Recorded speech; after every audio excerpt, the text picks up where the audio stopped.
सर्वप्रथम रागाबद्दल बोलायचं झालं तर राग ही एक नैसर्गिक भावना आहे. जसं म्हणजे हॅपीनेस किंवा उदासीनता ह्या एक भावना आहेत, तशीच राग ही देखील एक भावना आहे जी नैसर्गिक आहे. तर राग नेहमी वाईटच असतो का? तर असं अजिबात नाही. राग ही एक नैसर्गिक भावना असल्यामुळे तो राग उमटत राहणार आहे. पण तो व्यक्त आपण कशा पद्धतीनं करतो, ह्यावर ठरतं की त्या रागाचं नेमकं रूपांतर कशात होतंय. तर राग येणं हे नैसर्गिक आहे.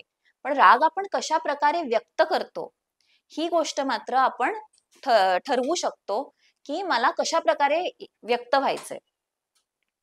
तर मुळात आपल्याला राग का बरं येतो? सर्वात महत्वाचं कारण रागाचं असं आहे, की आपल्या मनासारख्या गोष्टी नाही घडल्या, की माणूस चिडतो कधी-कधी. थोडासा इरिटेट होतो आपण त्याला म्हणतो. पण रागाच्या पण कशा आहेत, की वेगवेगळी इंटेन्सिटी आहे, तीव्रता आहे.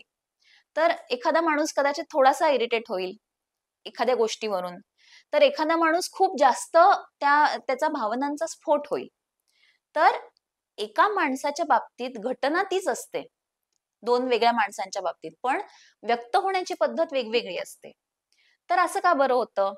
त्याचं सर्वात महत्वाचं कारण हे, की प्रत्येक माणसाची विचारसरणी आणि विचार करायची पद्धत. तर त्यामुळे मुळात सर्वात पहिले म्हणजे राग येतो. राग येणं हे नैसर्गिक असलं तरी पण त्याचं किती तीव्रता असते, ही मुळात माणसाच्या स्वभावावर अवलंबून असते.